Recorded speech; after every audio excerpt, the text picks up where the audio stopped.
Special populations. After completing this section, the participant will be able to define and describe conditions, dysfunctions, or pathologies common in the special populations of clients. Understand how these conditions affect the acute training variables within the OPT model, and alter program design for clients with various conditions.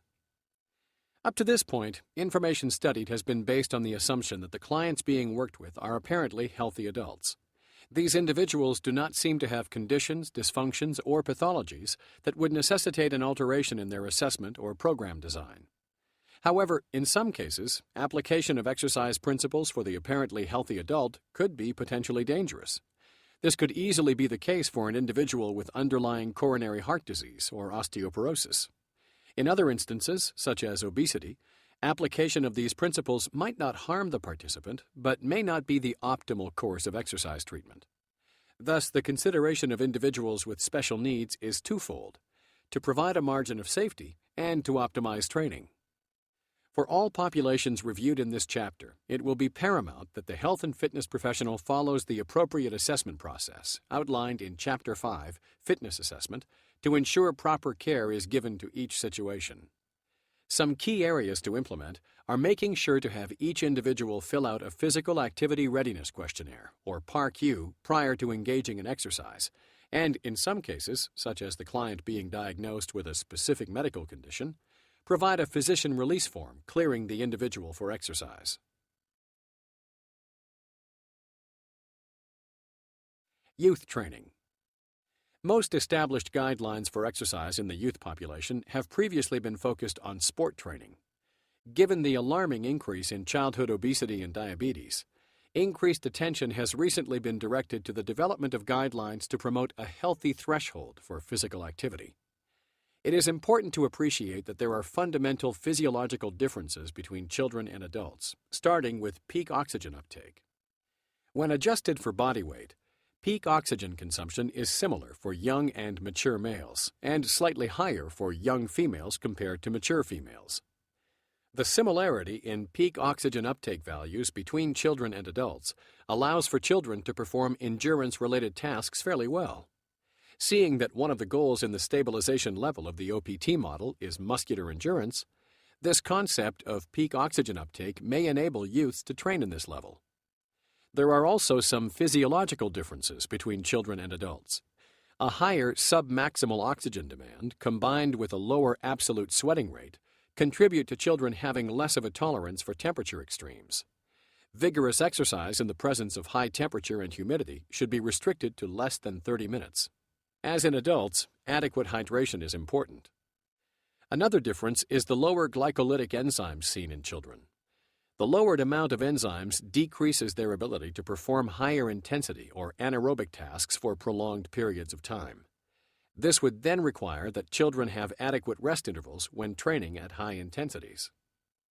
A common misperception that at times surfaces when it comes to the youth population and exercise is the use or appropriateness of resistance training. Overcoming the perception that resistance training is inappropriate for children has resulted in research which has demonstrated that resistance training is both safe and effective in children.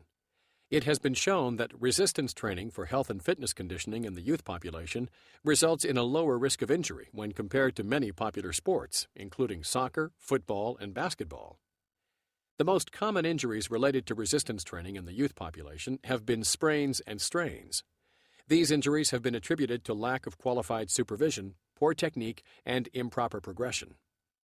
Perhaps the most important aspect of training, especially for the youth population, is to make it fun. This information is extremely important for a health and fitness professional to understand in regard to program design. It suggests the importance of assessing each youth for movement deficiencies, incorporating the flexibility continuum, and training in the stabilization phase of the OPT model. Basic resistance training guidelines would include the incorporation of Phase 1 of the OPT model. Phase 1 should be mastered before progressing to higher phases of the model, which should be reserved for mature adolescents based upon dynamic postural control and a physician's recommendation.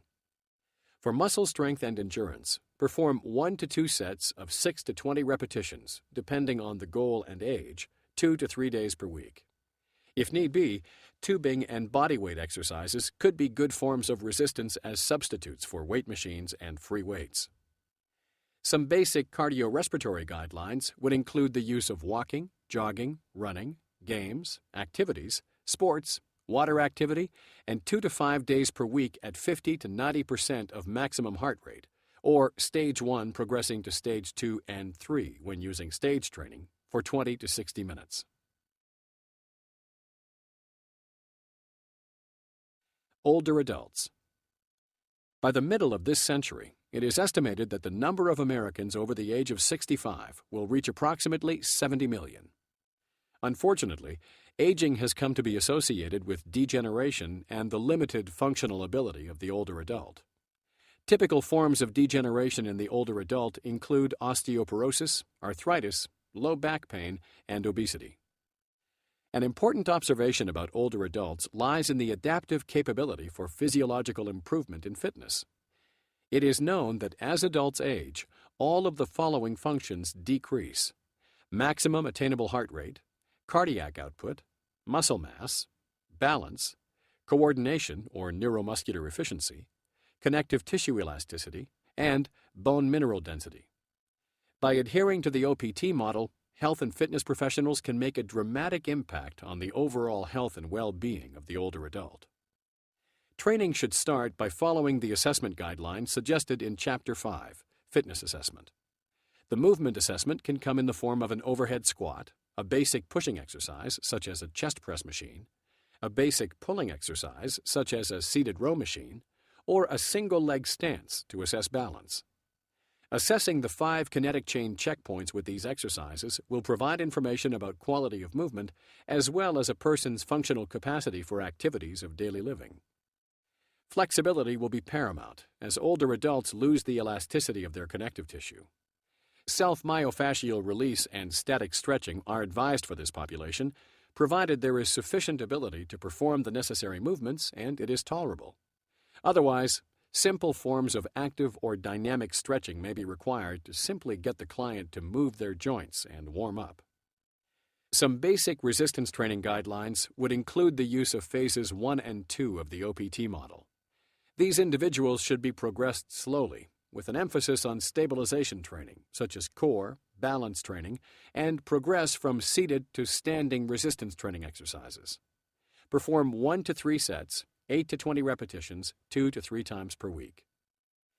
Basic cardiorespiratory training guidelines would consist of the use of stationary or recumbent cycling, aquatic exercise, or treadmill with handrail support performed 3 to 5 days per week at 40 to 85% of VO2 max, or stages 1 and 2 when using stage training.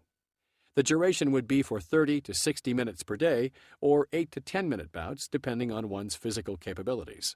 As always, consult with a licensed physician for specific information regarding the older adult client. Obesity. Currently, it is estimated that approximately 33% of the adult population and 15% of children over the age of 6 are obese. However, it has been demonstrated that perhaps 2/3 of the adult population may be considered overweight. Obese clients are at a large risk to develop hypertension, diabetes, heart disease, and structural disorders.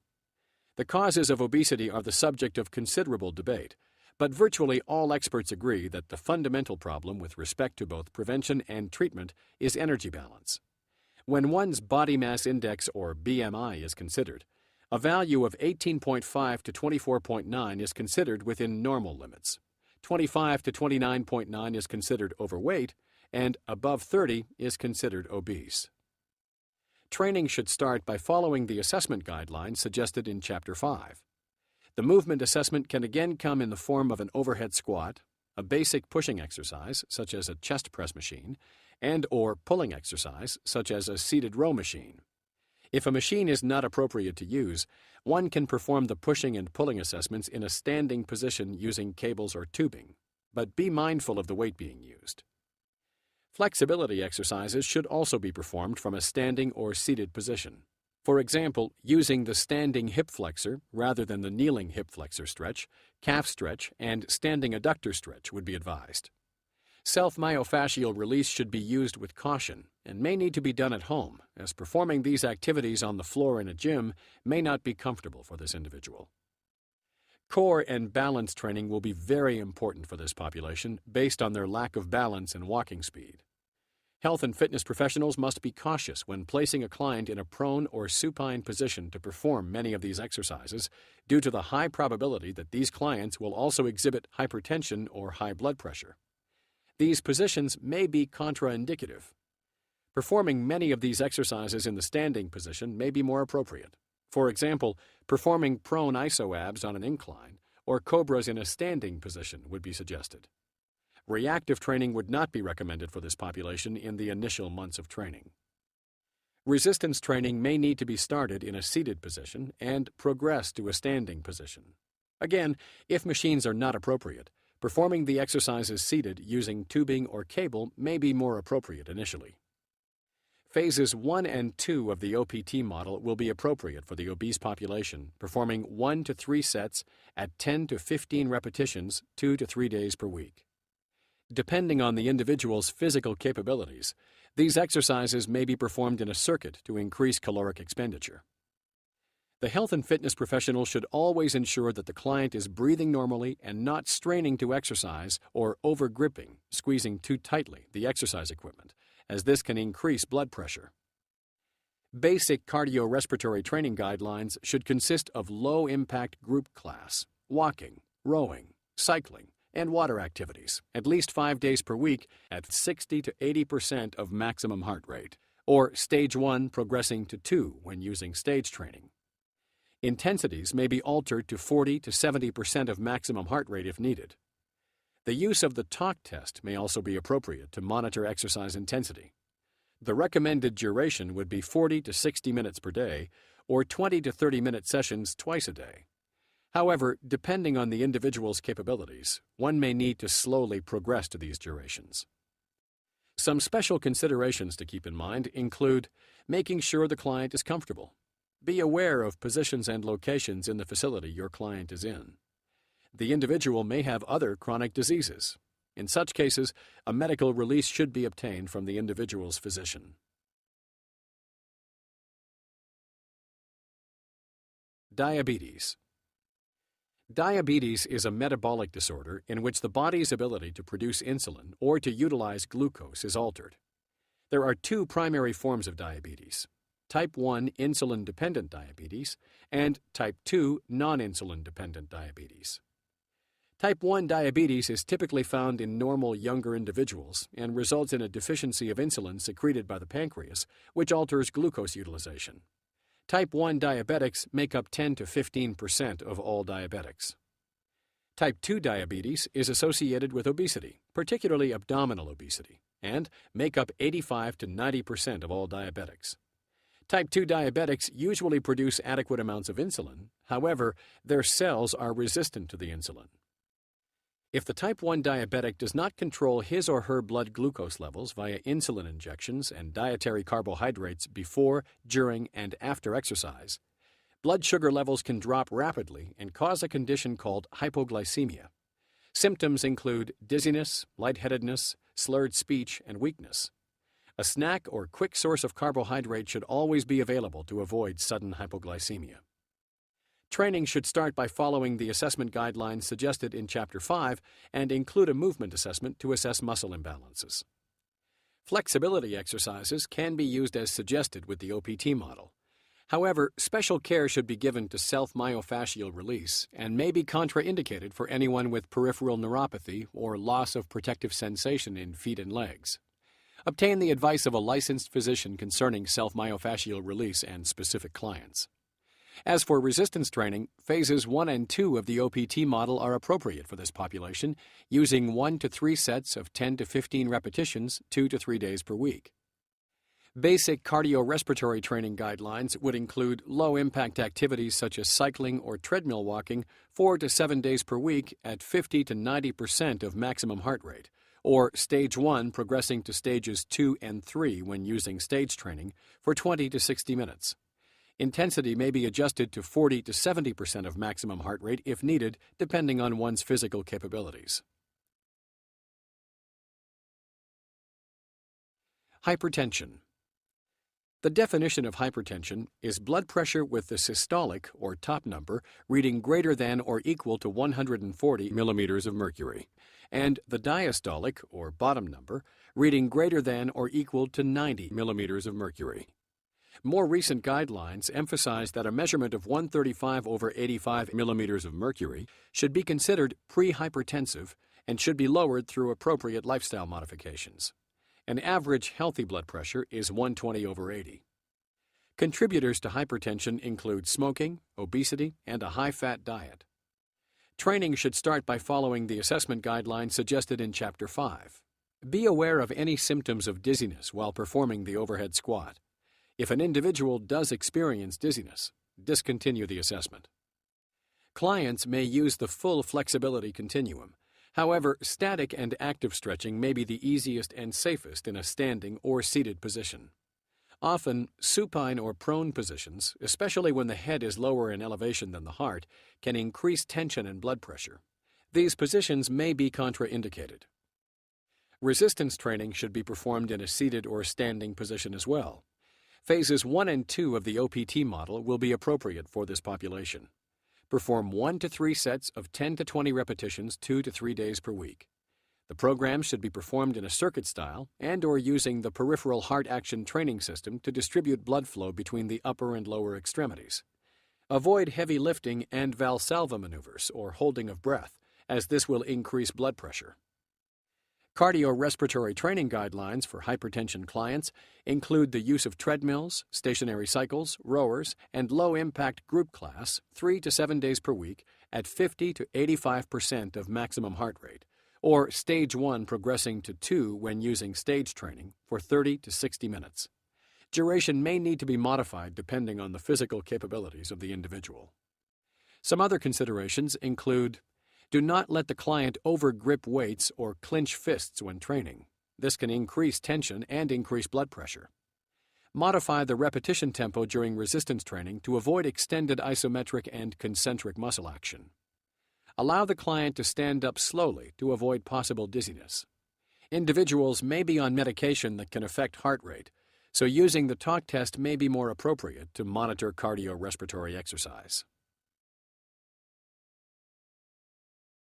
Coronary heart disease. Since reaching epidemic proportions in the mid-20th century, deaths from heart disease have steadily declined in the United States, but still account for approximately 40% of all deaths annually. For individuals with coronary artery disease, the underlying pathology of concern has traditionally been the plaque accumulation in the coronary arteries and the eventual obstruction of the artery, resulting in a myocardial infarction or heart attack. Common symptoms include chest pain and unusual shortness of breath. Training should start by following the assessment guidelines suggested in Chapter 5. As with an individual with hypertension, be aware of any symptoms of dizziness while performing the overhead squat. If they do experience dizziness, discontinue the assessment. Clients may use the full flexibility continuum. However, static and active stretching may be the easiest and safest in a standing or seated position, since they may be the easiest and safest to perform. Be cautious when performing core exercises in a prone or supine position.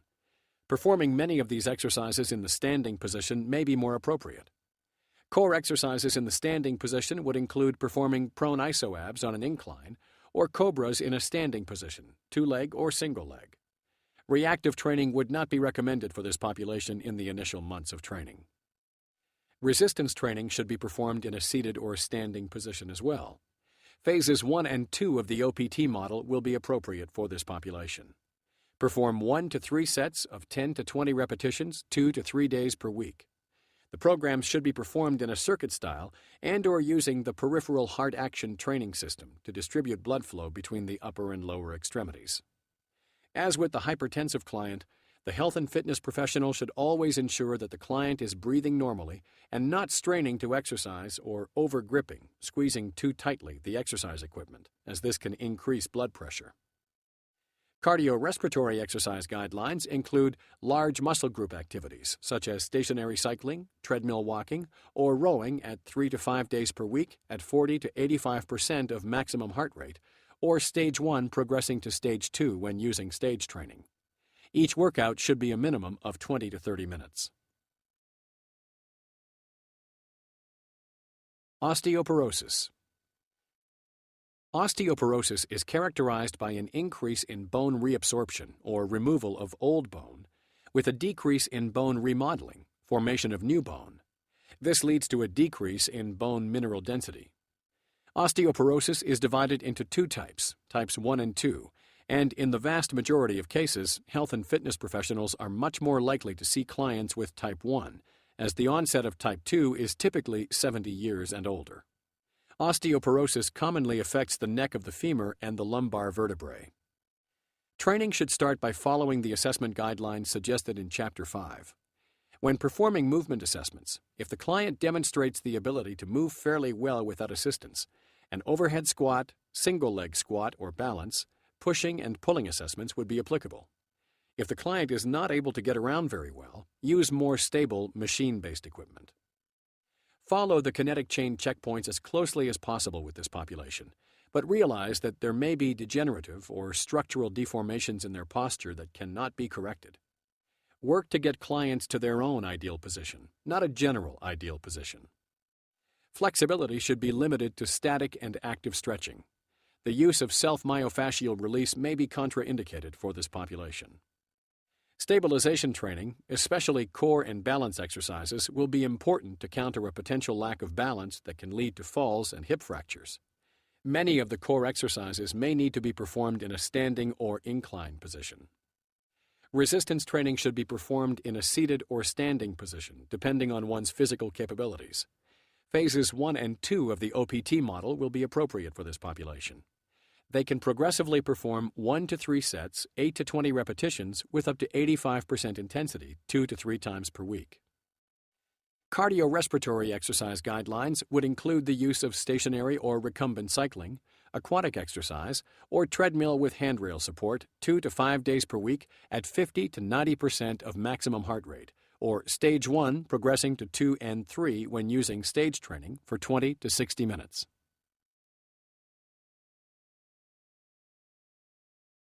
Arthritis. Arthritis is an inflammatory condition that mainly affects the joints of the body. It is estimated that arthritis is the most common chronic condition, affecting 50% of persons over the age of 65 and more than 15% of the American population. Two of the most common types of arthritis are osteoarthritis and rheumatoid arthritis. Osteoarthritis is caused by degeneration of cartilage in joints. This lack of cartilage creates a wearing on the surfaces of articulating bones, causing inflammation and pain at the joint. Some of the most commonly affected joints are in the hands, knees, hips, and spine. Rheumatoid arthritis is a degenerative joint disease in which the body's immune system mistakenly attacks its own tissue. This can cause an inflammatory response in multiple joints, leading to pain and stiffness. Common symptoms of arthritis include joint stiffness and joint pain. Training should start by following the assessment guidelines suggested in Chapter 5. When performing movement assessments, note the pain-free range of motion that clients exhibit during the push, pull, or overhead squat assessments.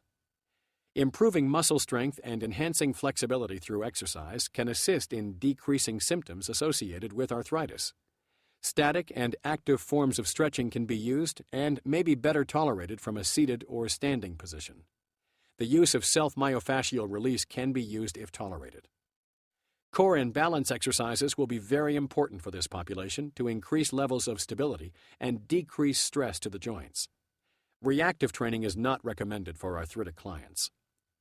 Basic resistance training guidelines would include using Phase 1 of the OPT model. Use 1 to 3 sets of 10 to 12 repetitions 2 to 3 days per week. Avoid heavy, repetitive joint loading that increases stress to the affected joints. Basic cardiorespiratory training guidelines should focus on treadmill walking, stationary cycling, rower, and low-impact group classes 3 to 5 days per week at 60 to 80% of maximum heart rate, or Stage 1 progressing to Stage 2 for 30 minutes. One may need to start with 5 minutes and progressively increase depending on severity. Also, the intensity may be reduced to 40 to 70% of maximum heart rate if needed. Cancer. Cancer is the second leading cause of death in the United States, with more than 500,000 deaths annually, behind cardiovascular disease. Positive benefits of exercise in the treatment of cancer include improved aerobic and muscular fitness, retention of lean body mass, less fatigue, improved quality of life, and positive effects on mood and self-concept. Medications used by clients with cancer can result in substantial adverse effects, including peripheral nerve damage, cardiac and pulmonary problems, skeletal muscle myopathy, and anemia. Exercise is an important intervention for clients recovering from cancer. It can improve exercise tolerance, reduce the cellular risks associated with cancer, and also improve quality of life. Specifically, exercise at low to moderate intensities for moderate durations appears to have a more positive effect on the immune system when compared to higher intensities for longer durations. Research also indicates that moderate to high levels of physical activity seem to be associated with decreased incidence and/or mortality rates for certain forms of cancer. Training should start by following the fitness assessment guidelines suggested in Chapter 5. The specific push, pull, and overhead squat exercise should be representative of the client's ability level. A single leg balance assessment would also be advised if a single leg squat cannot be performed by the client. Flexibility should include static and active stretching. Self-myofascial release can be used if no complications exist that would prevent its use. Core and balance exercises will be essential for this population. These exercises will help in regaining stabilization necessary for activities of daily living that may have been lost due to the lack of activity caused by treatments. Reactive training is not recommended until the client has sufficiently progressed to performing 3 complete Phase 1 workouts per week. Resistance training for this population will include Phase 1 of the OPT model. Other phases may be used as a client progresses and is approved by his or her physician. Start slowly, with 1 to 3 sets of 10 to 15 repetitions 2 to 3 days per week. Basic cardiorespiratory training guidelines would include treadmill walking, stationary cycling, rower, or low-impact group classes 3 to 5 days per week at 50 to 70% of maximum heart rate, or Stage 1 progressing to Stage 2 when performing stage training for 15 to 30 minutes per session. Intensity and duration may be modified and reduced depending on the condition of the individual. Women and pregnancy. The gradual growth of the fetus can alter posture, joint laxity, and decrease cardiorespiratory capacity of pregnant women, making flexibility and core stabilization training important. As the mother-to-be progresses to the 2nd and 3rd trimesters, performing exercises in a prone or supine position is not advised. Changes that occur during pregnancy may persist for up to a month and a half after birth, and thus return to a more vigorous program should be entered into gradually. Training should start by following the fitness assessment guidelines suggested in Chapter 5. The overhead squat, pushing, and pulling assessment would all be appropriate. Pushing and pulling assessments could be done both seated or standing. A single-leg squat assessment may also be performed as well if a woman is capable and is in the earlier stages of the pregnancy, or 1st trimester. If in the 2nd or 3rd trimester, a single-leg balance assessment may be more appropriate. Flexibility exercises should be performed in a seated and standing position, especially in the 2nd and 3rd trimesters. Static and active stretching should be used, and self-myofascial release may also be used as tolerated. Avoid foam rolling regions with varicose veins and areas with swelling. Core and balance exercises will be important to enhance stability. Core exercises may also assist in the birthing process. Avoid core exercises in the supine and prone positions after the 1st trimester. Reactive training is not advised for this population after the 1st trimester. As for resistance training, Phases 1 and 2 of the OPT model may be used in the 1st trimester. However, in the 2nd and 3rd trimesters, the use of only Phase 1 is advised. Perform 1 to 3 sets of 12 to 15 repetitions 2 to 3 days per week. Basic cardiorespiratory training guidelines should focus on walking, cycling, or water exercises while avoiding jarring motions 3 to 5 days per week for 15 to 30 minutes. A beginner client should keep their heart rate at roughly 140 beats per minute, while an intermediate to advanced client can keep their heart rate closer to 160 beats per minute. Lung disease. Lung disease is largely broken into two major categories, obstructive and restrictive. In restrictive lung disease or disorders, lung tissue may be fibrotic and thus dysfunctional, as in the cases of pulmonary fibrosis or asbestosis. More simply, the ability to expand the lungs may be decreased due to any number of causes such as fractured ribs, a neuromuscular disease, or even obesity. In obstructive lung disease, the lung tissue may be normal, but flows are restricted. The major obstructive lung diseases include asthma, chronic bronchitis, and emphysema. Regardless, both restrictive and obstructive lung disease results in similar impairments during exercise. Problems include decreased ventilation and decreased gas exchangeability, resulting in decreased aerobic capacity, endurance, and oxygen desaturation. Clients with lung disease experience fatigue at low levels of exercise and often have shortness of breath. Caution should be used when designing programs for this population to ensure adequate rest intervals. In general, exercise for these clients is similar to what would be appropriate for the general population, so follow the assessment guidelines in Chapter 5. Flexibility training can be performed as tolerated using the entire flexibility continuum. Some basic resistance training guidelines would include using Phase 1 of the OPT model. Perform one set of 8 to 15 repetitions 2 to 3 days per week. The use of lower body resistance training exercises seem to be best tolerated. Upper extremity exercises place an increased stress on the secondary respiratory muscles that are involved in stabilizing the upper extremities during exercise. Therefore, caution should be used when designing programs for this population to ensure adequate rest intervals. Basic cardiorespiratory training guidelines would include treadmill walking, stationary cycling, steppers, and elliptical trainers 3 to 5 days per week at 40 to 60% of maximum heart rate, or Stage 1 when using stage training for 20 to 45 minutes. Intermittent claudication, PAD. Peripheral arterial disease is characterized by narrowing of the major arteries that are responsible for supplying blood to the lower extremities. Intermittent claudication is the name for the manifestation of the symptoms caused by peripheral arterial disease. Essentially, intermittent claudication is characterized by limping, lameness, and/or pain in the lower leg during mild exercise, resulting from a decrease in blood supply to the lower extremities. Symptoms can mimic poor conditioning. If the client has a PAD diagnosis, the symptoms are likely to be accurate for intermittent claudication, although they still could be associated with deconditioning. Consult with a client's physician concerning the condition. If pain continues during exercise, the health and fitness professional must refer the client to a licensed physician immediately. Training should start by following the assessment guidelines suggested in Chapter 5. When performing a movement assessment, the number of repetitions may have to be decreased to 5 to 10 depending on the client's abilities. Static and active stretching should be used for this population. Guidelines for self-myofascial release are not known at this time, and it is suggested that it not be used in this population unless approved by a licensed physician. Basic resistance training guidelines would include the utilization of Phases 1 and 2 of the OPT model. Perform 1 to 3 sets of 8 to 12 repetitions 2 to 3 days per week in a circuit system. To ensure consistent circulation between the upper and lower extremities, using a peripheral heart action training system would be recommended.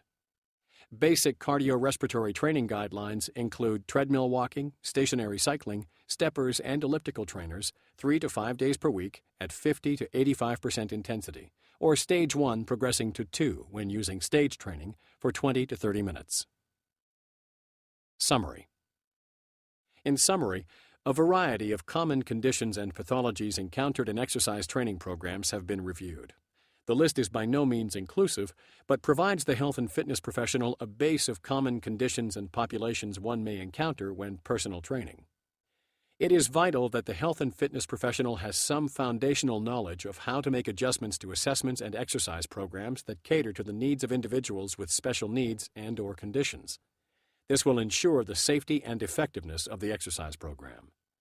It is also crucial that the health and fitness professional follows the appropriate protocols before working with individuals with special needs and conditions. All individuals must fill out an activity readiness questionnaire prior to beginning an exercise program. In some cases, such as the client being diagnosed with a specific medical condition, A physician release form should be provided prior to exercise, clearing the individual to engage in physical activity. If any abnormal symptoms arise during exercise, such as dizziness, weakness, or abnormal shortness of breath, stop the activity immediately and refer the individual to their